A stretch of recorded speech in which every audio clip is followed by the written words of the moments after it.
আমার বাবা মাকে রেখে প্রতি রাতে বাহিরে যেত, কিন্তু কেন যেত তা মাকে বলতো না। এই জন্য মাকে বাবা সন্দেহ করত। অনেক সময় মাকে ঘুমে রেখে বিছানা থেকে উঠে চলে যেত। যখন মা বাবাকে প্রশ্ন করত তুমি কোথায় যেতে, এই প্রশ্ন করলেই বাবা মার মধ্যে ঝগড়া শুরু হয়ে যেত।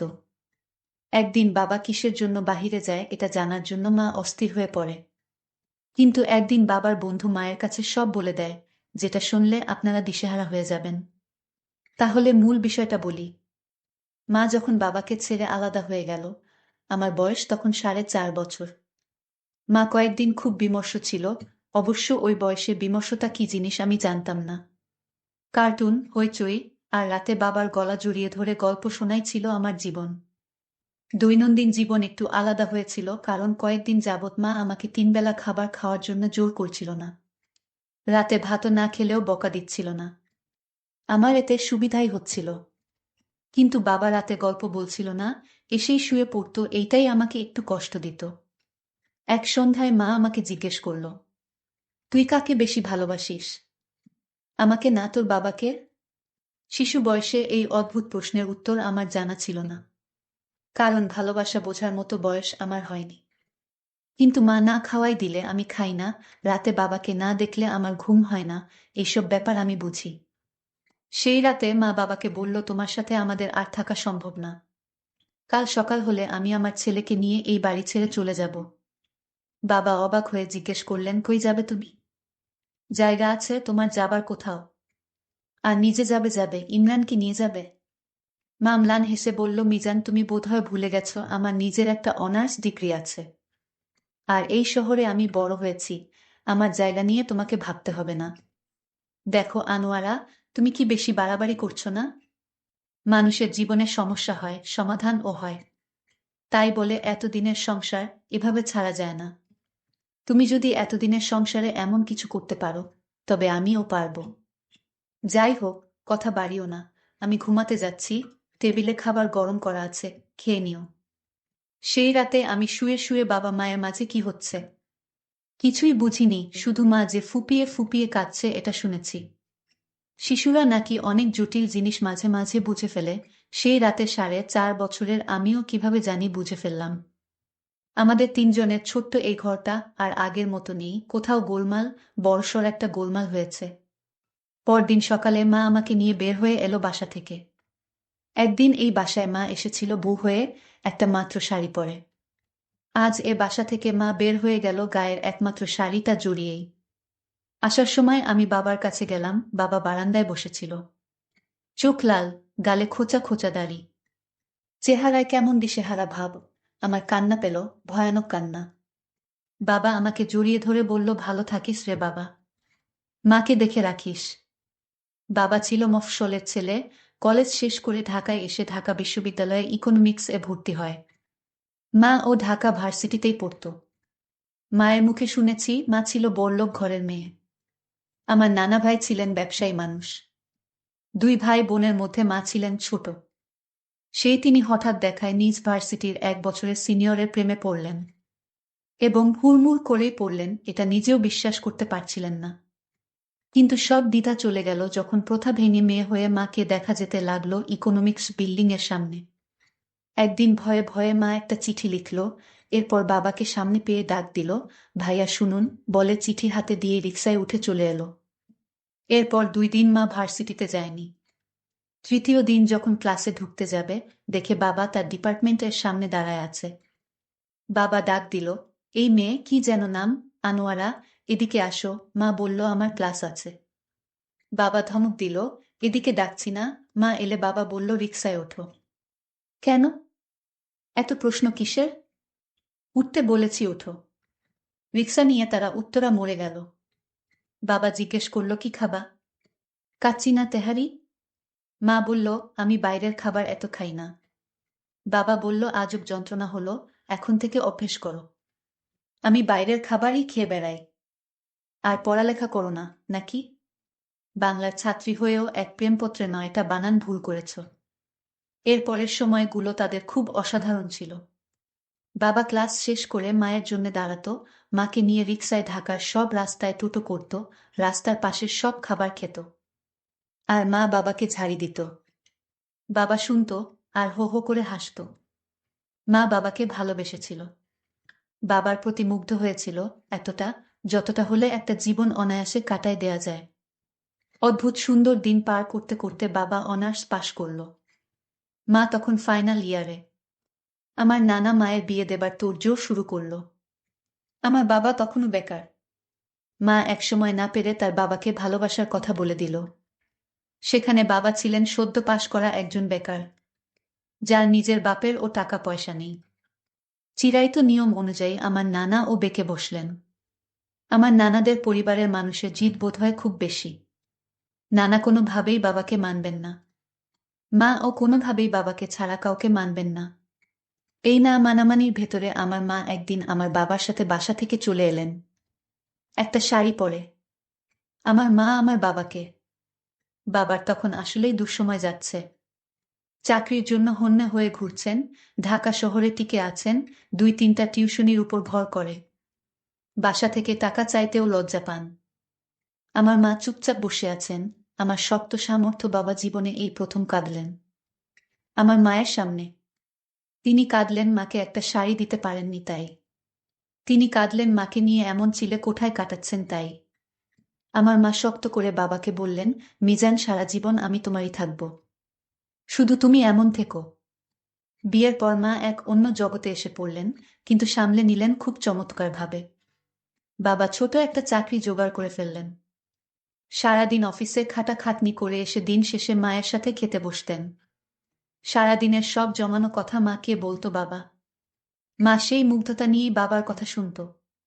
সংসারের অভাব ছিল অনেক কিছুর, ভালোবাসার অভাব ছিল না। মা ভাবত এমন একটা জীবন সে চেয়েছে চিরদিন, আর বাবা মায়ের মতো কাউকে পেয়ে অবশ্যই ভাগ্যবান ছিল। সময় আগাতে থাকলো, অবস্থার পরিবর্তন হতে থাকলো।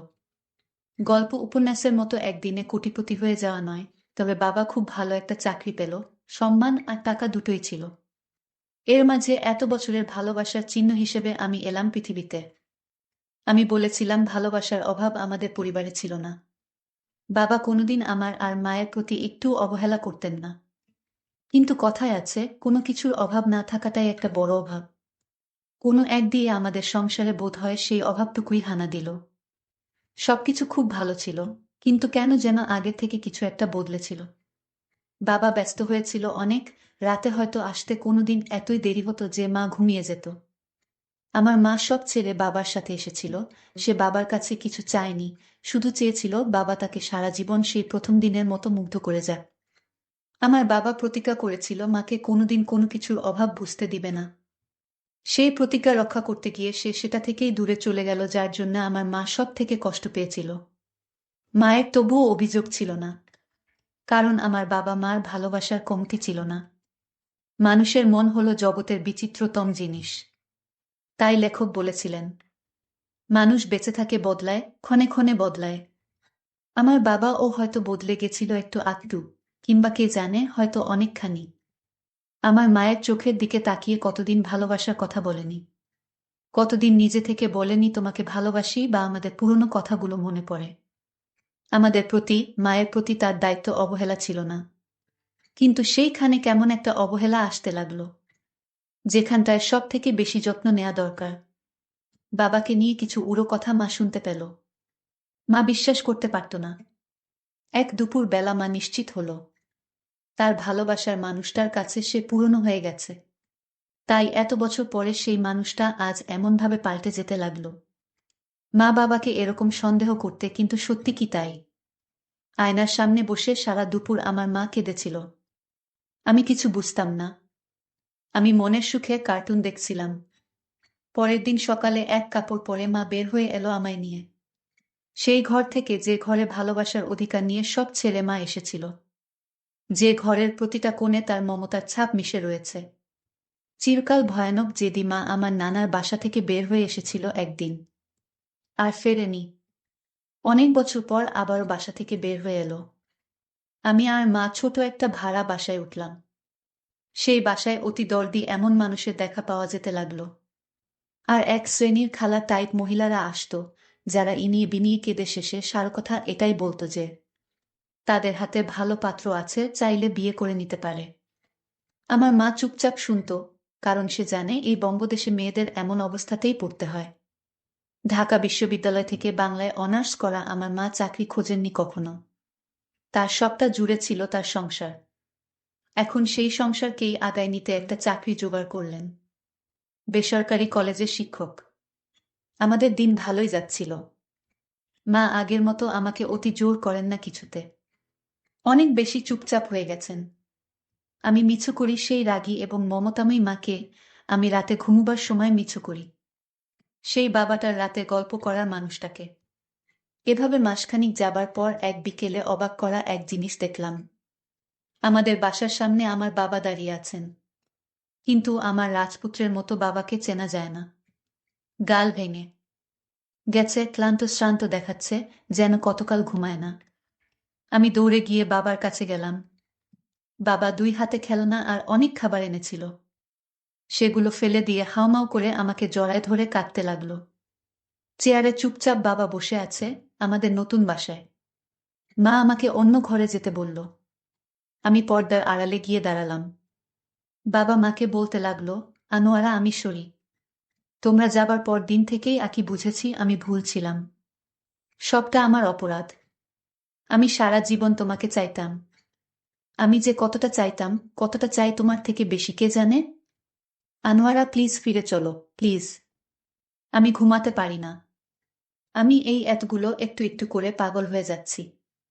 মা শান্ত হয়ে সব শুনল, তারপর বলল, মিজান, আমি বিয়ের রাতে তোমাকে বলেছিলাম তোমাকে ছাড়া আমি একদিন ও বাঁচব না।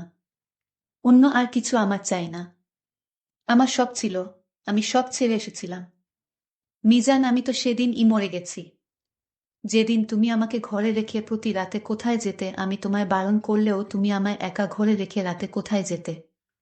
আমি তোমাকে জিজ্ঞেস করেছিলাম, এত রাতে কোথায় যাও তুমি? আমাকে তার কোনো উত্তর তুমি দিতে না। মিজান, আমি যাব না। আমি কখনোই যাব না। এবং আমি চাই তুমি ভালো থাকো, কিন্তু আমাকে জুড়িও না আর। বাবা আস্তে আস্তে বের হয়ে গেল।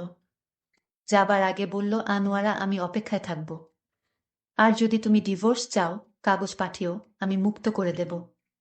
ভালো থেকো, আর আমাকে মাফ করে দিও। বাবা চলে যেতে লাগলো। আমার কান্না পেতে লাগলো, ভয়ানক কান্না। মাকে কাঁদতে দেখে আমি বাবাকে অপরাধী বানিয়েছিলাম, আর আজ মাকেও 1 সেকেন্ডে অপরাধী বানালাম।